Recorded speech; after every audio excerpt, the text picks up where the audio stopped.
Fidèles téléspectateurs d'Éclairons Pro TV, vous nous suivez à travers le monde entier. Voilà, vous savez peut-être déjà la situation qui prévaut dans la province du Kasaï oriental. Bien entendu, nous sommes en République démocratique du Congo et au centre de la RDC. Alors aujourd'hui, nous allons recevoir pour vous un invité de marque que vous allez pouvoir découvrir. Nous allons discuter avec lui sur la situation du Kasaï oriental parce que les gens en parlent dans tous les sens. Et hier, il y avait une réunion très stratégique pour choisir le leader qui va répondre aux attentes de la population du Kasaï oriental. Alors, j'ai déjà mon invité à côté. Bonjour, monsieur. Bonjour, madame. Est-ce que le monde entier peut vous connaître? Je m'appelle Trésor Mpumbo Moukadi. Je suis fils du commissaire Moukadi Wabamichabou et de Lusamba Mkendi Angèle. Ah, ok, vous êtes le fils de Madame Angèle Lusamba. Enchanté de vous connaître. Le Kasaï oriental est vraiment la croisée de chemin.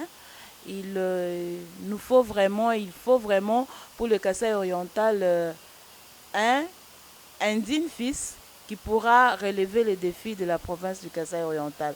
Est-ce que nous pouvons connaître vos ambitions pour le Kasaï oriental? Avant de parler de mes ambitions pour le Kasaï oriental, je tiens d'abord à dire merci à tous mes frères et sœurs qui se sont déplacés le mardi pour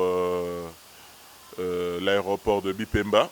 Nous étions supposés être ici en provenance de Kinshasa le mardi, mais avec Congo Airways, l'autre vol a dû être annulé. Mais j'ai vu les images, j'ai eu le rapport, il y avait une très forte mobilisation qui démontre à suffisance que les gens sont animés par ces volontés de changement, ces volontés de renouvellement et que notre province puisse aller de l'avant. Je vous dis sincèrement merci mes frères et sœurs. Je suis venu, je n'ai plus voulu que cette mobilisation puisse se refaire. Pourquoi? Parce que tout simplement, elle était tellement grande, vous étiez certainement fatigués, il fallait vous laisser le temps de vous reposer un peu et il était aussi important de venir et travailler directement. Là, nous sommes déjà dans la matière et on aura toujours le temps de nous voir ensemble. Et alors, je disais, oui, est-ce qu'on peut connaître vos ambitions pour la province du Kasaï oriental? Mes ambitions sont déjà connues. Je suis candidat gouverneur pour la province du Kasaï oriental. Au courant de cette semaine, nous aurons à déposer en bonne et due forme notre candidature auprès de l'organe habilité, la CENI. Et certainement, ça sera accompagné par notre population. Et qu'est-ce qui vous a poussé à avoir ces ambitions de chapeauter la province du Kasaï oriental? Un peu comme Moïse dans la Bible, ce qui nous a poussé, c'est l'amour de notre population, l'amour de notre province. C'est anormal, madame, d'être indifférent ou soit nonchalant, regarder sa province en train de sombrer et ne rien faire.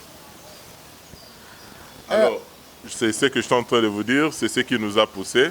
Et aussi, en termes d'aptitude et capacité, nous estimons que nous sommes l'alternative, la meilleure alternative pour décoller sans aucune prétention notre province. Au moment où nous parlons, où nous sommes avec vous, le Kasaï oriental est confronté à plusieurs difficultés. La mandature passée, dont le gouverneur a été déchu, il y avait plusieurs problèmes du Kasaï oriental qui n'étaient pas toujours résolus. Et qu'est-ce que vous voulez amener de nouveau pour le développement de la province du Kasaï oriental? Nous avons un programme bien élaboré que nous aurons à présenter au moment opportun auprès des députés provinciaux. Ce qui est sûr, nous venons avec des idées novatrices. Nous venons avec une intelligence nouvelle que ce soit en termes de mobilisation de recettes, que ce soit en termes de solutions. Parce que voyez-vous, même sur le plan agro-pastoral, par exemple, nous aurons à proposer des solutions qui ne sont pas coûteuses, mais qui vont résoudre tant soit peu notre problème lié, par exemple, à la faim.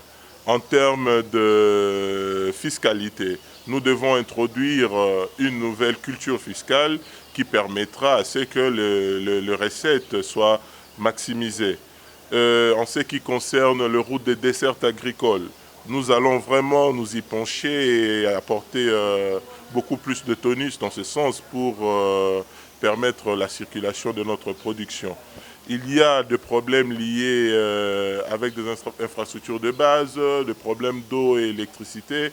Ça, nous avons des solutions pratiques, des solutions réalisables qui tiennent compte du temps et le moyen qu'on a pour faire les choses.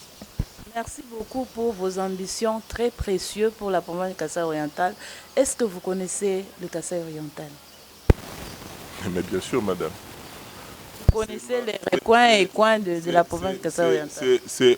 Aucune personne ne peut avoir la prétention, Ouakwambabouani, lui connaît le Kasaï dans le coin et les recoins.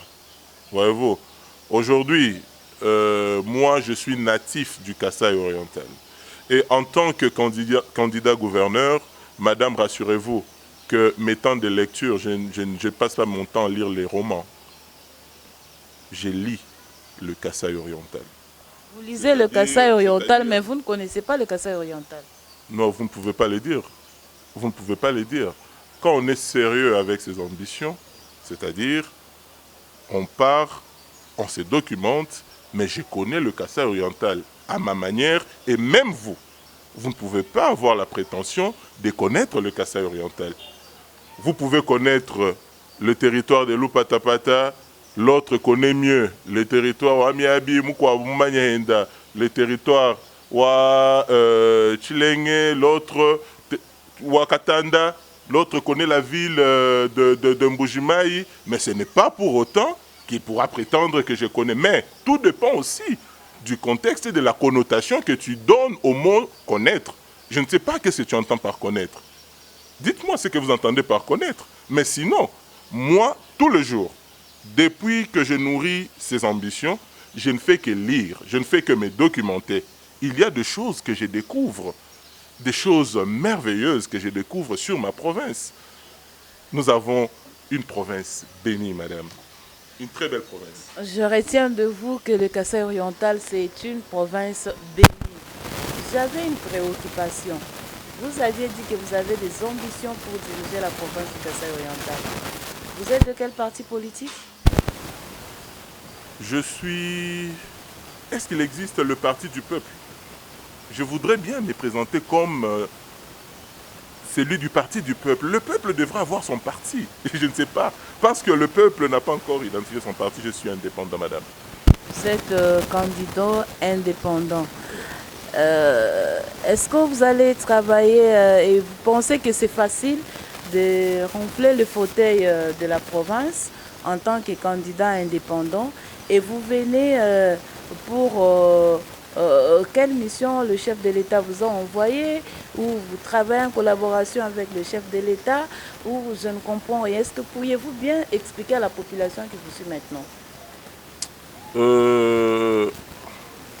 D'abord, je suis candidat indépendant parce que je ne suis pas membre d'un parti politique. Voyez-vous?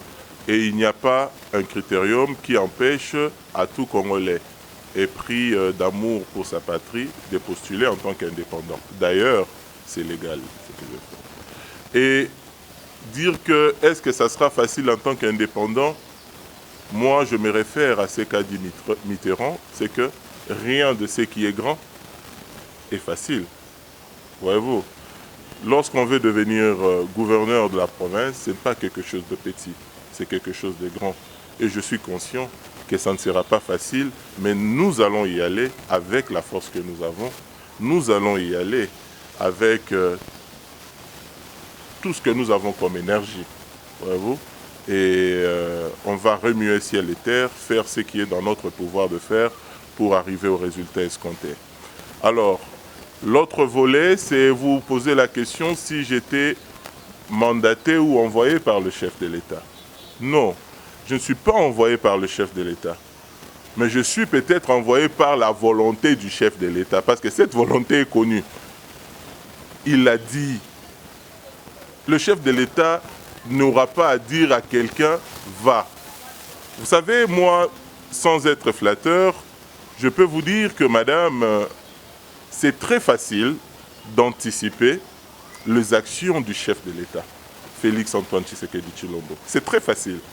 Pour faire une bonne lecture de ce que pense le chef de l'État, de ce que veut le chef de l'État, il est juste question de prendre en compte le bon sens. C'est un peu comme le droit. Le chef d'État, c'est un peu comme le droit. Vous savez, le juge, c'est dire le jugement, c'est le bon sens. Vous allez dire, en situation normale, quelle serait la volonté du président de la République, Félix Antoine Tshisekedi Tshilombo? Vous saurez cette volonté. Et dans le cas d'espèce, le chef de l'État a besoin de quelqu'un qui viendra pour matérialiser sa vision. Sa vision n'est rien d'autre que redorer l'image de la province en donnant à manger à notre population, en faisant des routes de desserte agricole, en faisant en sorte que nous ne soyons plus la risée et la dernière province parmi toutes les provinces. C'est ça sa volonté. Et ça, c'est un gouverneur qui les comprend. Un gouverneur qui sait anticiper les choses, qui partage les mêmes valeurs et les mêmes convictions, le même amour avec le chef de l'État qui peut le comprendre. Et comment vous allez concrétiser, réaliser toute cette vision du chef de l'État? Qui êtes-vous? Vous êtes un opérateur économique, vous êtes qui pour concrétiser cette vision? Parce qu'il faut des gros moyens pour que cette vision-là puisse se concrétiser. D'abord, pour le concrétiser, ne dites pas que je le ferai seul. Je viendrai justement pour être en avant, mais avec tout le monde. On doit s'unir. Aujourd'hui, madame, je dois vous dire que si nous pensons que le candidat que nous sommes répond aux besoins réels, le besoin actuel de la province, c'est parce que nous pensons que nous sommes au milieu et que nous pouvons rassembler toutes les forces et s'unir autour du chef. En s'unissant, nous pouvons faire des miracles incroyables.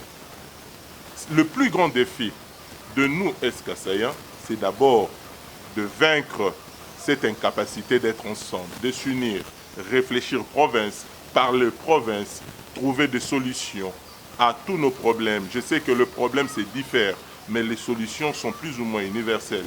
Il nous faut réfléchir, creuser et trouver de bonnes solutions.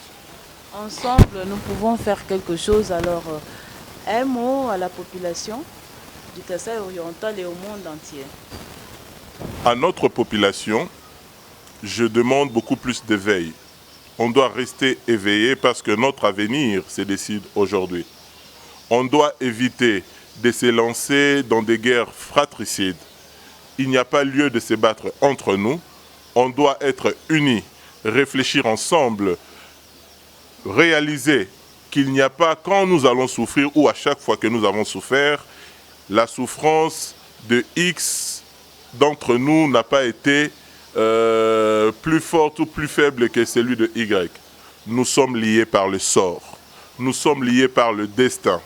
Nous devons nous prendre en charge en nous unissant, tout en disant le moment est venu où on doit être unis et voir l'avenir dans la même direction. Mettre fin à des guerres fratricides, à tout ce qui nous divise et en fait, s'unir ici, lorsque je parle de l'unité, ça ne veut nullement dire converger à tout prix.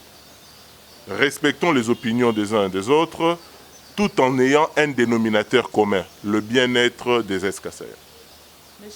Voilà, fidèles téléspectateurs d'Éclairant Pro TV, de telle bonne manière que se clôture notre entretien avec Monsieur Trésor Mpumukadi. Il a des ambitions sérieuses et des bonnes ambitions pour la province du Kasaï oriental. Il appelle toute la province du Kasaï oriental et les fils du Kasaï à l'unité pour bâtir notre province qui est longtemps marginalisée, laissée par plusieurs autres personnes. Merci et à la prochaine.